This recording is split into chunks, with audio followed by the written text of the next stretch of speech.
तो बच्चों, चलिए आज सुनते हैं एक बहुत पुरानी कहानी। एक गांव में एक ब्राह्मण अपनी पत्नी के साथ रहता था और उनके घर में था एक छोटा सा नेवला। ये कहानी उसी वफादार और बहुत ही बहादुर नेवले की है। हाँ, तो उस गांव में एक छोटा सा प्यारा सा परिवार था।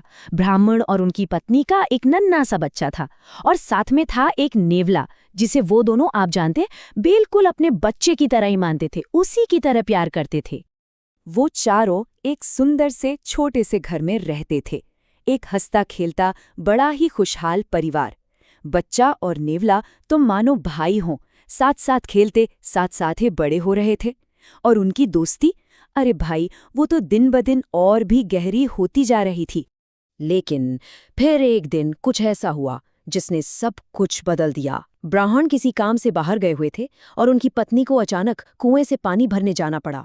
और बस यहीं से कहानी में एक बहुत ही भयानक मोड़ आने वाला था।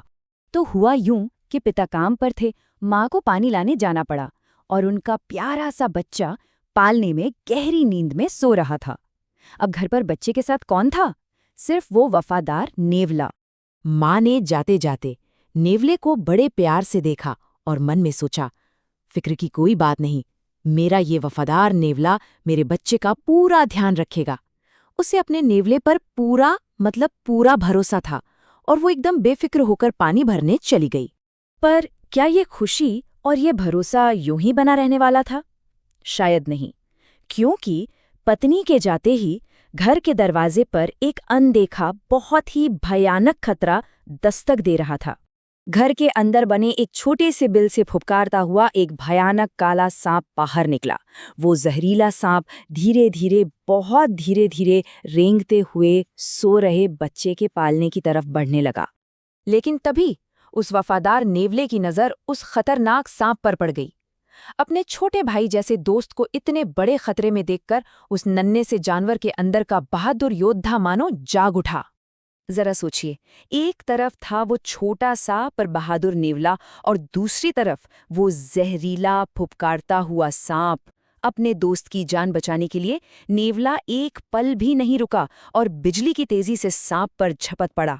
और फिर दोनों के बीच एक बहुत ही भयंकर लड़ाई छिड़ गई। नेवला भले ही छोटा था, पर उसका हौसला और इरादा बहुत मजबूत था। उसने अपनी पूरी ताकत लगाकर उस सांप का सामना किया। और जानते हैं क्या हुआ? आखिर में उस बहादुर नेवले ने सांप के टुकड़े टुकड़े कर दिए। उसने अपने प्यारे दोस्त उस नन्हे से बच्चे की जान बचा ली थी। पर इस जबरदस्त लड़ाई में नेवले का मुंह पूरी तरह से खून से सन गया था। अब देखिए, कुछ देर बाद ब्राह्मण की पत्नी पानी का घड़ा सिर पर रखे हुए घर लौटी। जैसे ही वो दरवाजे पर पहुंची, वो बहादुर नेवला खुशी से अपनी मालकिन को ये बताने के लिए दौड़ा कि उसने बच्चे की जान कैसे बचाई है। लेकिन हाय, पत्नी ने जैसे ही नेवले का खून से लथपथ मुंह देखा, वो बुरी तरह से डर गई। उसके दिमाग में एक बहुत ही भयानक ख्याल आया। उसे लगा कि इस दुष्ट नेवले ने उसके प्यारे बच्चे को मार डाला है। बस बिना एक पल सोचे समझे, बिना अंदर जाकर सच देखने की कोशिश किए, उसके मन में सिर्फ और सिर्फ गुस्सा और डर भर गया। और बच्चों, यही है इस कहानी का सबसे जरूरी सबक, बिना सोचे विचारे कोई भी काम करना। और उसी अंधे गुस्से में उसने अपने हाथ में पकड़ा पानी से भरा वो भारी घड़ा पूरी ताकत से उस छोटे से वफादार नेवले पर दे मारा। बेचारा नेवला वहीं गिर गया और उसने वहीं दम तोड़ दिया। पत्नी रोती चिल्लाती हुई घर के अंदर भागी, पर अंदर जो उसने देखा, उसे देखकर तो मानो उसके पैरों के नीचे से जमीन ही खिसक गई। अब उसे अपनी भयानक गलती का एहसास होने वाला था, एक ऐसी गलती जिसे सुधारा नहीं जा सकता था। उसने देखा कि उसका बच्चा तो पालने में आराम से सो रहा था और पालने के ठीक पास एक बड़ा सा भयानक सांप मरा पड़ा था। अब उसे सारी कहानी समझ में आई कि उस वफादार नेवले ने तो उसके बच्चे की जान बचाई थी, पर अफसोस अब बहुत देर हो चुकी थी। तो बच्चों, इस कहानी से हमें यही सबसे बड़ी सीख मिलती है कि बिना विचारे जो करे सो पाछे पछताए।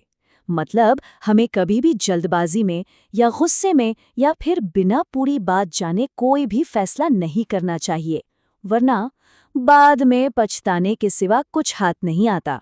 तो अब से जब भी कभी गुस्से में आकर कोई बड़ा फैसला लेने का मन करे, तो क्या उस बहादुर, वफादार और बेकसूर नेवले की ये कहानी सबको याद रहेगी?